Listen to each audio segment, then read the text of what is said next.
సభాధ్యక్షులు ఆచార్య యాదగిరి గారికి, సంస్థ అధ్యక్షులు మిత్రులు ఆచార్య రవ్వ శ్రీహరి గారి జ్యేష్ఠపుత్రులు రమేష్ గారికి, సభను అలంకరించిన పెద్దలు మహాపండితులు ప్రభాకర్ శాస్త్రి గారికి, ఇంకా పెద్దలు సభను అలంకరించిన వారికి నమస్కారాలు. సభ ముందుండే మీరందరికీ ఓపికగా వింటున్నందుకు మీకు వందనాలు. మిత్రులు శ్రీహరి గారు నాకు దాదాపు 25 సంవత్సరాల నుంచి పరిచయం ఉన్నవారు. ఆయన గురించి సంస్కృత, ఆంధ్ర సాహిత్య రంగాల్లో ఎంత మహా పండితులు అన్ని రంగాల గురించి చెప్పారు. కానీ ఆయనలో ఉండేటువంటి ప్రధానంగా ఆధునికమైనటువంటి విషయాలు 2 రంగాలు ఉన్నాయి. వాటిని అంతగా చెప్పలేదు. ఆ 2 రంగాల గురించి మాత్రమే నేను 4 మాటలు మా ఇద్దరికి ఉండేటువంటి పరిచయాల గురించి చెప్తాను. సరే, ఆయన సంస్కృతంలో ఎంత పండితులు, తెలుగులో ఎంత పండితులు చాలామంది సభాముఖంగా చెప్పారు. మళ్ళీ వాటినన్నింటినీ నేను చెప్పడం చెరువునంగా ఉంటుంది. కానీ ఆయన ఎంత పండితుడో అంత పరిశోధకుడు కూడా. ఆ విషయం చాలామందికి తెలుసో తెలీదో కానీ ఈ చెప్పిన వాళ్ళల్లో రాలేదు. పరిశోధన వేరు, మిగతా సాహిత్య విషయాలు వేరు. పరిశోధనలో ఆయన నేను ఒక విధంగా దగ్గర పోలికలు ఉన్నాను, సహోదరులు లాంటి వాళ్ళం. పరిశోధనలో ఆ 2 రంగాలు కూడా తోబుట్టువులే.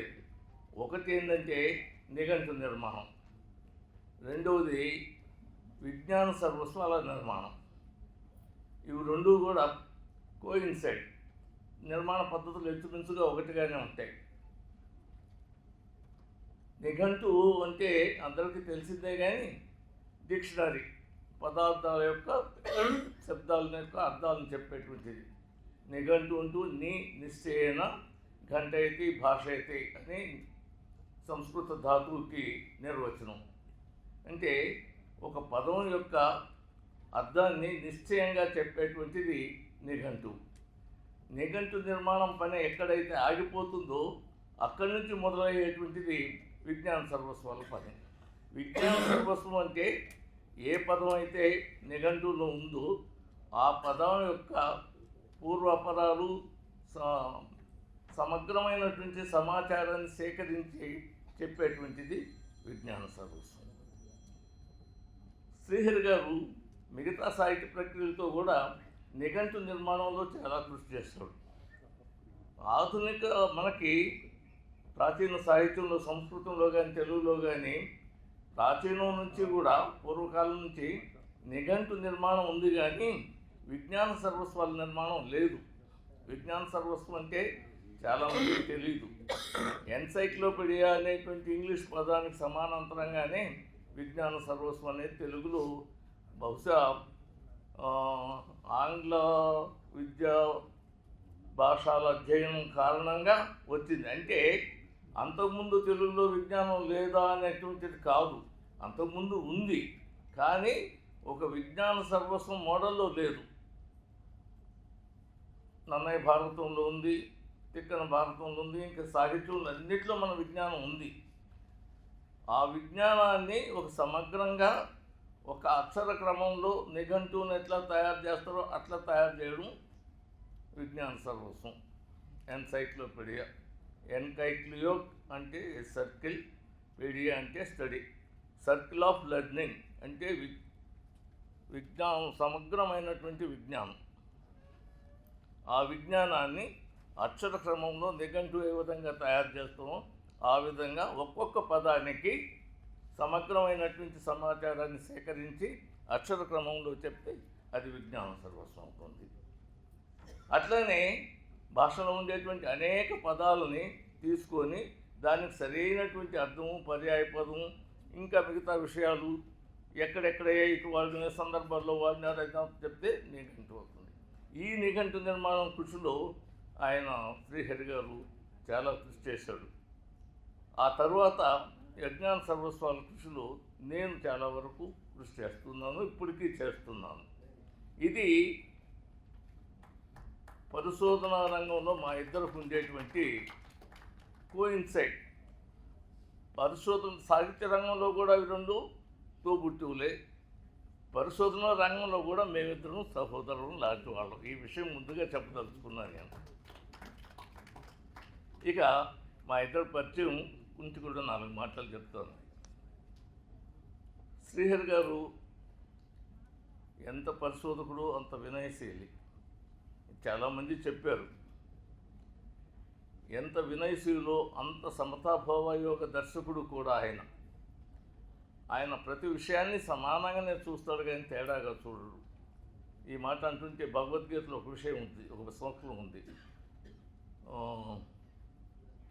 విద్యా వినయ సంపన్నే శ్లోకం బ్రాహ్మణే, తర్వాత పండిత సమదర్శన, పండిత సమదర్శన అంటారు. అటువంటి దృక్పథం ఉండేటువంటి వాడు శ్రీహరి గారు. అందరినీ ఎంత వినయశీలో అంత చెప్పారు, అందరూ అంత వినయశీలి ఆయన. తర్వాత ఆయన ఇంకొక గొప్ప విషయం ఏంటంటే, పరిశోధకుడు సాధారణంగా కవితలు రాయలేదు. శ్రీహరి గారు కవితలు రాయడమే కాకుండా జాషువా గారి గబ్బిలం, ఫిర్దౌసి లాంటి కావ్యాల్ని సంస్కృతంలోకి ట్రాన్స్లేట్ చేశారు.